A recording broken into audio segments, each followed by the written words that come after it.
말씀은 창세기 26장 12절에서 33절까지 말씀인데요. 12절에서 25절까지만 읽도록 하겠습니다. 함께 읽겠습니다.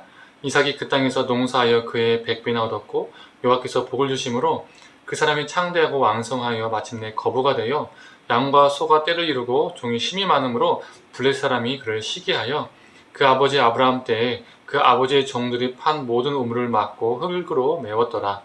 아비멜렉이 이삭에게 이르되 네가 우리보다 크게 강성한즉 우리를 떠나라. 이삭이 그곳을 떠나 그랄 골짜기에 장막을 치고 거기 거류하며 그 아버지 아브라함 때에 팠던 우물들을 다시 팠으니 이는 아브라함이 죽은 후에 블레셋 사람이 그 우물을 메웠음이라. 이삭이 그 우물들의 이름을 그의 아버지가 부르던 이름으로 불렀더라. 이삭의 종들이 골짜기를 파서 샘 근원을 얻었더니 그랄 목자들이 이삭의 목자와 다투어 이르되 이 물은 우리의 것이라 하매 이삭이 그 다툼으로 말미암아 그 우물 이름을 에색이라 하였으며 또 다른 우물을 팠더니 그들이 또 다툼으로 그 이름을 신나라 하였으며 이삭이 거기서 옮겨 다른 우물을 팠더니 그들이 다투지 아니하였으므로 그 이름을 르봇이라 하여 이르되 이제는 여호와께서 우리를 위하여 넓게 하셨으니 이 땅에서 우리가 번성하리로라 하였더라. 이삭이 거기서부터 브엘살바에 올라갔더니 그 밤에 여호와께서 그에게 나타나 이르시되 나는 내 아버지 아브라함의 하나님이니 두려워하지 말라. 내 종 아브라함을 위하여 내가 너와 함께 있어 내게 복을 주어 내 자손이 번성하게 하리라 하시니라.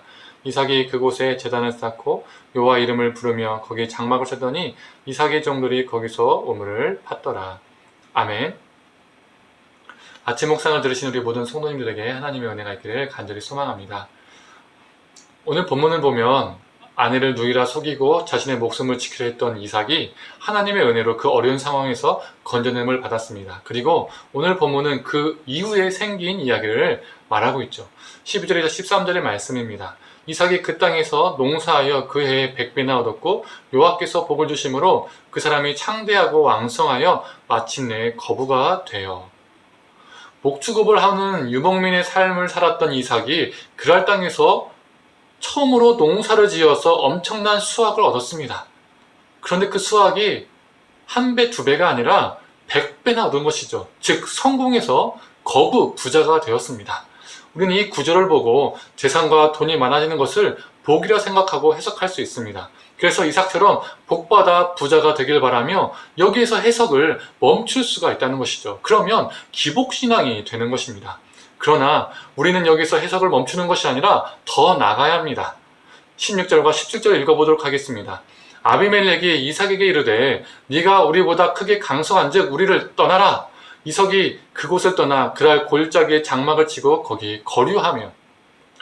이삭은 거부가 된 것이 맞습니다. 부자가 된 것이 맞습니다. 그러나 그 이후로 무슨 일이 일어납니까?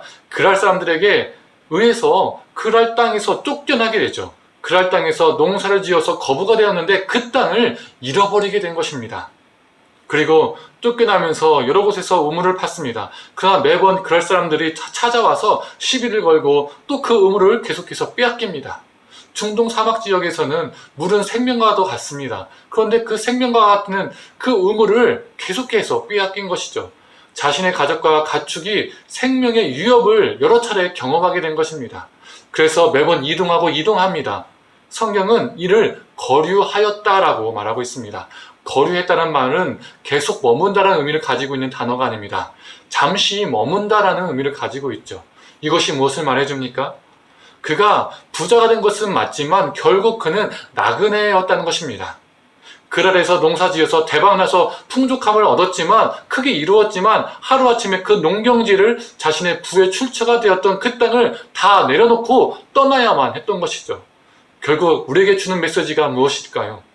이 땅에서 우리가 무엇을 하며 어떻게 살고 무엇을 이루었든지 우리는 다 나그네라는 것입니다.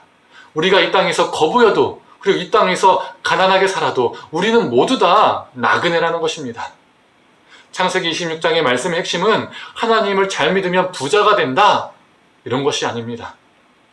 우리가 어떻게 살든지 부하든지 빈하든지 우리는 이 땅에서 분명히 나그네라는 것이며 그래서 이 땅에서 연약한 나그네이기 때문에 하나님의 은혜 없이는 살 수 없다. 바로 이것입니다. 100배 수확은 그리고 그 근간을 이룬 땅은 우리 인생에서 언제든지 얼마든지 사라질 수 있습니다. 그러나 사라지지 않는 것이 무엇입니까? 바로 우리 하나님입니다. 우리 하나님이 주신 은혜입니다. 그 큰 수확이 사라진 빈자리에 하나님이 거하셨고 이삭이 어딜 가든 그와 함께 하셨습니다. 이러한 이삭의 삶을 보고 이삭과 평화 조약을 맺은 아비멜렉이 무엇이라고 말합니까? 28절, 29절에 아비멜렉은 이삭을 향해서 이렇게 말합니다. 여호와께서 너와 함께 하심을 우리가 분명히 보았다. 너는 여호와께 복을 받은 자다. 사랑하는 성도님들, 우리가 가지고 있는 것이 무엇이든 다 우리 것이 아니죠. 이따가도 다 사라집니다. 우리를 그럴싸하게 포장해 주었던 그 모든 것들이 다 사라집니다. 우리는 이 땅의 나그네이기 때문이죠. 그러하기에 이 땅의 것으로 계속 우리 삶을 채우려는 그 삶을 살기보다는 오히려 하나님의 은혜로 우리의 삶을 채워가기를 간절히 소망합니다. 세상에서 성공한 것이, 부자된 것이, 출세한 것이 하나님의 복이라고 증거하는 자가 아니라 하나님과 함께함이 복이라고 증거하는 존재가 되길 소망합니다. 그래서 아비멜렉이 고백했던 것처럼 세상이, 우리의 이웃이 우리를 보면서 당신은 복을 받은 자입니다. 그 이유는 하나님이 당신과 함께하는 것을 우리가 보았기 때문입니다. 라는 그 말을 듣는 역사가 우리 삶 가운데 넘치기를 간절히 소망합니다. 함께 기도하겠습니다. 하나님, 이삭이 하나님께서 복을 주시어서 거부가 된 것은 맞지만 하나님, 거부가 된 것, 부자가 된 것과 하나님의 복이 우리가 동등하다고, 이꼴이라고 생각하지 않게 하여 주시옵소서. 하나님의 참된 복은 우리가 부자가 되었든 가난하든 어떤 삶을 살았든 하나님과 함께함이 우리의 복임을 기억하게 하여 주시옵소서.